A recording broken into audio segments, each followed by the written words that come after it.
15 अप्रैल 1976 आपातकाल का दौर था। प्रधानमंत्री इंदिरा गांधी के छोटे बेटे संजय गांधी पुरानी दिल्ली के तुर्कमान गेट इलाके का दौरा करने पहुंचे। ये मुस्लिम बहुल इलाका झुग्गियों से पटा था। जामा मस्जिद तक पहुंचने के लिए संजय इन झुग्गियों की भूल भुलैया में से होकर गुजरे। संजय गांधी ने दिल्ली विकास प्राधिकरण के वाइस चेयरमैन जगमोहन से कहा कि इस इलाके की सफाई होनी चाहिए। जगमोहन समझ गए कि संजय कैसी सफाई चाहते हैं। अगले ही दिन यानी 16 अप्रैल 1976 को पुरानी दिल्ली में बुलडोजर तैनात हो गए। घर की महिलाओं को जबरदस्ती बाहर निकाला गया। एक तरफ लोगों के घर गिराए जा रहे थे, दूसरी तरफ उन्हें जबरन नसबंदी शिविरों में ले जाकर नसबंदी की जा रही थी।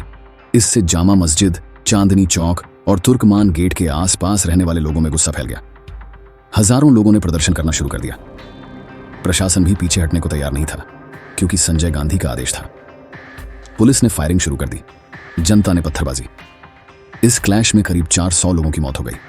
इमरजेंसी की ज्यादतियों की जांच के लिए बने शाह कमीशन ने इस घटना में संजय गांधी, डीडीए के वाइस चेयरमैन, नगर निगम के आयुक्त, पुलिस उप महानिरीक्षक समेत कई लोगों को दोषी ठहराया, लेकिन किसी को सजा नहीं हुई। इंदिरा सरकार में संजय गांधी के आदेश की कितनी तवज्जो थी, ये घटना उसकी एक बानगी भर है। वरिष्ठ पत्रकार विनोद मेहता अपनी किताब द संजय स्टोरी में लिखते हैं कि अगर संजय गांधी की प्लेन क्रैश में मौत न हुई होती तो इंदिरा के बाद राजीव नहीं, वही पीएम होते। पीएम इन वेटिंग सीरीज के तीसरे एपिसोड में आज संजय गांधी से जुड़े किस्से। जब 18 साल के संजय गांधी पर लगातार चोरी का आरोप, इंदिरा गांधी और फिरोज गांधी के छोटे बेटे संजय का जन्म 14 दिसंबर 1946 को हुआ। किशोर संजय की तमाम शिकायतें इंदिरा तक पहुंचती रहती थीं। बात 1964 की है। 18 साल के संजय उस वक्त अपनी मां के साथ 3 मूर्ति भवन में रहते थे, जो नेहरू का प्रधानमंत्री निवास था। वरिष्ठ पत्रकार विनोद मेहता अपनी किताब द संजय स्टोरी में लिखते हैं, 16 मई 1964 को दिल्ली में आर्मी के एक उच्च पद के अफसर की नई और महंगी कार उनके निजामुद्दीन ईस्ट वाले घर से चोरी हो गई। चोरी करने वालों ने पेट्रोल पंप वालों को धमकी देकर फ्री में 20 लीटर पेट्रोल भरवाया। जब कार का पेट्रोल खत्म हुआ तो उसे पालम एयरपोर्ट के पास खड़ी कर दिया गया। अगले दिन जब कार मिली तो उसमें महिला के नर्स, एक रस्सी, लोहे की रॉड, पेट्रोल की केन और शराब की खाली बोतलें मिली। कार आर्मी अफसर को लौटा दी गई। सभी प्रमुख अखबारों ने यह खबर छापी, लेकिन चोरी करने वालों का नाम नहीं छापा। इतना ही लिखा कि इस चोरी में नामी घर के बच्चे शामिल हैं। दिल्ली से निकलने वाले करंट अखबार ने इस चोरी में संजय गांधी के शामिल होने का दावा किया। इस अखबार के संपादक ने चुनौती भी दी कि अगर संजय इसमें शामिल नहीं है तो इंदिरा इसे साबित करें। बाद में संजय ने दावा किया कि इस घटना के वक्त वो कश्मीर में ट्रैकिंग कर रहे थे। हालांकि इंदिरा ने इस पूरे मसले पर चुप्पी साध ली थी।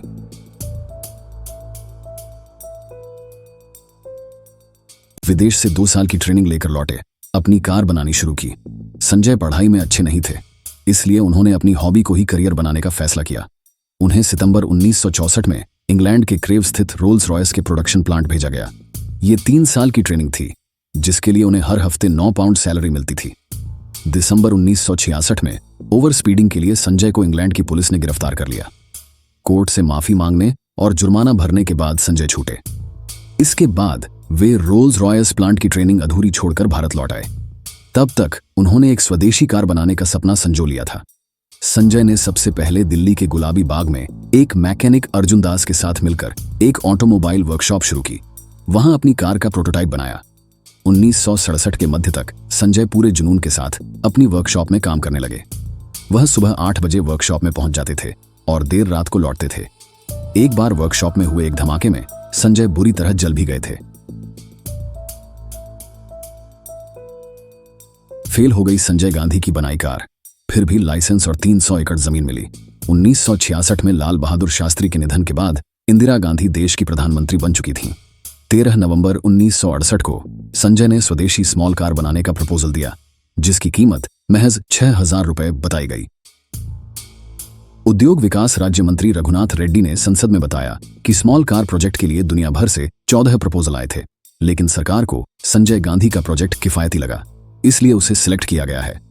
इंदिरा ने कहा कि एक युवा की प्रतिभा को इसलिए नजरअंदाज नहीं कर सकते क्योंकि वो मेरा बेटा है। संजय की बनाई कार का प्रोटोटाइप ट्रायल के दौरान ही बीच में बंद पड़ गया। इसे धक्का मारकर वापस लाया गया। इसके बाद भी सरकार ने संजय को 1974 में 50,000 कारों के प्रोडक्शन का लाइसेंस दे दिया। फैक्ट्री के लिए हरियाणा के सीएम बंसीलाल ने उन्हें गुड़गांव में 12,000 रुपए की कीमत पर 297 एक अद्दस जमीन उपलब्ध कराई। इसी प्रोजेक्ट के विरोध के चलते इंदिरा गांधी के सचिव रहे पीएन हक्सर को पद से हटा दिया गया। संजय ने बैंकों से खूब लोन लिए, लेकिन कंपनी अपने लक्ष्य से दूर रह गई। 1975 में आपातकाल के दौरान संजय पूरी तरह राजनीति में सक्रिय हो गए। 1977 में इंदिरा गांधी की सरकार गिर गई। मारुति का मामला कोर्ट पहुंचा और कोर्ट ने इस पर ताला लगाने के आदेश जारी कर दिए। आपातकाल के दौरान बिना औपचारिक पद के सरकार चलाते थे संजय गांधी। एक अकबर रोड पर संजय गांधी का दिन सुबह 8 बजे शुरू होता था। इसी समय दिल्ली विकास प्राधिकरण के उपाध्यक्ष जगमोहन, दिल्ली नगर निगम commissioner BR Tamta, DIG PS Bhinder, NDMC chairman PM Bahl जैसे अफसर संजय को अपनी डेली रिपोर्ट पेश करते थे। इसी समय वो संजय से आदेश भी लेते थे। इनमें से ज्यादातर लोग उन्हें सर कहकर पुकारते थे। संजय वक्त के इतने पाबंद थे कि उन्हें देखकर घड़ी मिलाई जा सकती थी। ठीक 8:45 पर वो अपने मेटाडोर में बैठकर गुड़गांव स्थित मारुति फैक्ट्री के लिए रवाना होते थे। 12:55 पर वो लंच के लिए घर लौटते थे। दोपहर 2 बजे के बाद वो केंद्रीय मंत्रियों, राज्यों के मुख्यमंत्रियों और यूथ कांग्रेस के नेताओं से मिलते थे। उनसे मिलने वालों के स्वागत में न वो खड़े होते थे और न हाथ मिलाते थे। संजय गांधी से भिड़े केंद्रीय मंत्री गुजराल पद से हाथ धोना पड़ा। आपातकाल का वक्त था। इंद्र कुमार गुजराल सूचना एवं प्रसारण मंत्री थे। पत्रकार वीर सांघवी को दिए इंटरव्यू में गुजराल ने बताया था, मुझे प्राइम मिनिस्टर हाउस से फोन आया कि मैं प्रधानमंत्री से मिलने आऊं। मैं 10:30 या 11 बजे के करीब वहां पहुंचा। तब तक प्रधानमंत्री अपने दफ्तर के लिए निकल चुकी थी। मैं जब बाहर आने लगा तभी संजय गांधी आ गए। उस दिन उनका मूड बहुत खराब था क्योंकि आकाशवाणी के एक चैनल ने इंदिरा गांधी की स्पीच का प्रसारण नहीं किया था। संजय ने झल्लाते हुए कहा, देखिए ऐसा नहीं चलेगा। गुजराल ने जवाब दिया, देखिए जब तक मैं हूं ऐसा ही चलेगा। संजय गांधी चिल्लाने लगे। इस पर गुजराल ने कहा, आपको बात करनी है तो थोड़ा सलीका सीखिए। आपको यह तक नहीं पता कि वरिष्ठ से कैसे बात की जाती है। मेरी आपके प्रति कोई जवाबदेही नहीं है। मैं आपकी मां का मंत्री हूं, आपका नहीं। इसके बाद ही गुजराल के हाथों से सूचना और प्रसारण मंत्रालय छीन लिया गया। किशोर ने गाने से मना किया तो संजय ने बैन लगवा दिया। जनवरी 1976 की बात है। संजय के दिमाग में आया कि क्यों न कांग्रेस के 20 सूत्रीय कार्यक्रम के प्रचार के लिए लाइव शो किए जाएं। इन लाइव शो में फिल्मी सितारों, संगीतकारों और गायकों की परफॉर्मेंस करवाई जाए। ये वो दौर था जब किशोर कुमार के गाए गाने देश का बच्चा बच्चा गुनगुनाता था। किशोर कुमार को अमानुष फिल्म के दिल ऐसा किसी ने मेरा गीत के लिए बेस्ट मेल सिंगर का फिल्म फेयर अवार्ड मिला था। एक दिन दिल्ली से ट्रंक कॉल आया। फोन करने वाले ने नाम बताए बिना कहा कि आपको संजय गांधी के कार्यक्रम के लिए दिल्ली आना होगा। किशोर ने कहा, आप कौन? उधर से जवाब आया, बर्नी यानी सूचना एवं प्रसारण मंत्रालय में तत्कालीन सचिव सैयद मुजफ्फर हुसैन बर्नी थे। किशोर ने बर्नी से कहा, प्लीज आप मेरे सेक्रेटरी से बात करें या पहले अपॉइंटमेंट लें। यह बात सूचना प्रसारण मंत्री विद्याचरण शुक्ल तक पहुंची। उन्हें पता था कि संजय नहीं सुनते, इसलिए विद्याचरण शुक्ल ने अपने बॉस को खुश करने के लिए तुरंत बर्नी से कहा कि वे बंबई में कुछ सरकारी अधिकारी और बॉलीवुड के प्रतिनिधियों के साथ मीटिंग करें। 29 अप्रैल 1976 को हुई इस बैठक में किशोर ने कहा कि मैं गले में हारमोनियम लटकाकर किसी भी धुन पर नाच गा सकता हूं, लेकिन सरकार की धुन पर नहीं। जब संजय गांधी को बताया गया कि किशोर नहीं आ रहे हैं तो उन्होंने इसे अपना अपमान समझा। उन्होंने विद्याचरण शुक्ल से कहा कि अब किशोर के गाने किसी भी सरकारी प्लेटफॉर्म पर नहीं बजने चाहिए। इसके बाद सबसे पहले ऑल इंडिया रेडियो पर किशोर के गाने बंद हो गए। फिर सेंसर बोर्ड ने उन सभी फिल्मों को पास करने से मना कर दिया जिनमें किशोर ने गाने गाए थे। टारगेट पूरा करने के लिए कुंवारों की भी करवा दी नसबंदी। संजय के 5 सूत्रीय कार्यक्रमों में से एक था फैमिली प्लानिंग प्रोग्राम। इसके तहत किसी भी तरह से देश की बढ़ती आबादी को रोकना था। यह प्रोग्राम सीधे तौर पर संजय गांधी देख रहे थे। इसकी रिपोर्टिंग संजय को होती थी। संजय सीधे राज्य के मुख्यमंत्रियों को निर्देश दे रहे थे। मुख्यमंत्री भी जानते थे कि संजय आने वाले पीएम हैं। हरियाणा के सीएम बंसीलाल ने अपने टारगेट से 4 गुना नसबंदियां कर ली थीं। वहीं मध्य प्रदेश ने 3 गुना, यूपी ने 2 गुना नसबंदियां की थीं। आंकड़े भले ही आकर्षित हों, लेकिन इनके पीछे की कहानियां बेहद डरावनी थीं। टारगेट पूरा करने के लिए सरकारी मशीनरी ने जबरदस्ती करते हुए 164 कुंवारों की भी नसबंदी कर दी थी। 11,434 ऐसे लोग थे जिनका केवल एक बच्चा था। नसबंदी के बाद एक सर्टिफिकेट दिया जाता था। फर्जी मार्कशीट बनाने वाले अब नसबंदी के फर्जी सर्टिफिकेट बनाने के धंधे में कूद चुके थे। दिल्ली के जामा मस्जिद एरिया में रहने वाली 26 साल की एक मुस्लिम महिला टीबी से पीड़ित अपने पति को जी.भी. पंत अस्पताल लेकर गई। अस्पताल वालों ने टारगेट पूरा करने के लिए पति से कहा कि वो नसबंदी करा ले।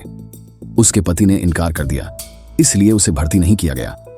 जब पति ने नसबंदी करा ली तो उसे टीबी के इलाज के लिए भर्ती कर लिया गया। नसबंदी के दौरान सबसे ज्यादा फजीहत सरकारी कर्मचारियों, उनमें भी टीचर्स की हुई। हर टीचर को हर महीने 5 लोगों को नसबंदी के लिए प्रेरित करके उनकी नसबंदी कराना था। मना करने पर सस्पेंड कर दिया जाता था। अगर किसी का तीसरा या चौथा बच्चा है तो उसे तभी स्कूल में एडमिशन दिया जाता था जब तक वह नसबंदी का सर्टिफिकेट पेश न कर दे। जनता को दी जाने वाली सारी सुविधाएं नसबंदी सर्टिफिकेट पर टिकी थीं। सरकारी अस्पताल में इलाज, राशन की दुकान से सामान तभी मिलता था जब पति या पत्नी में से कोई एक नसबंदी का सर्टिफिकेट पेश कर दे। संजय और मेनका की प्रेम कहानी। संजय और मेनका की पहली मुलाकात 14 दिसंबर 1973 को एक पार्टी में हुई थी। 27 साल के संजय की पर्सनैलिटी प्रभावशाली थी। वो उस समय देश के मोस्ट एलिजिबल बैचलर थे। वह ऑटोमोबाइल फील्ड से थे और देसी कार बनाने की कोशिश कर रहे थे। तब आर्मी कर्नल की बेटी मेनका आनंद केवल 17 साल की थी। वह दुबली और मनमोहक युवती थी। उन्होंने हाल ही में कॉलेज का ब्यूटी कॉन्टेस्ट जीता था। इसके अलावा एक टॉवर मैन्युफैक्चरर कंपनी के लिए मॉडलिंग भी की थी। पहली ही मुलाकात में संजय मेनका की ओर आकर्षित हो गए। वह शाम संजय ने मेनका से बात करते हुए बिताई। अगले दिन दोनों फिर मिले और फिर रोज मिलने लगे। उन्हें पता था कि वे पीएम के बेटे हैं, इसलिए वे मेनका से किसी रेस्टोरेंट में नहीं मिलते थे। उनके मिलने का स्थान या तो उनका घर होता था या मेनका का घर। संजय ने 1974 की शुरुआत में मेनका को अपनी मां इंदिरा गांधी से मिलवाने के लिए खाने पर बुलाया। मेनका बहुत घबराई हुई थी। डिनर टेबल पर दोनों चुप थे। इससे पहले भी संजय के साथ घर में कई युवतियां आई थीं, लेकिन संजय ने उन्हें कभी अपनी मां से नहीं मिलवाया था। यही कारण था कि इंदिरा समझ गई थी कि मेनका उनकी बहू होगी। इंदिरा चाहती थी कि जिस तरह से राजीव ने अपनी मर्जी से इटली मूल की सोनिया से शादी की है, संजय भी अपनी मर्जी से ये फैसला लें।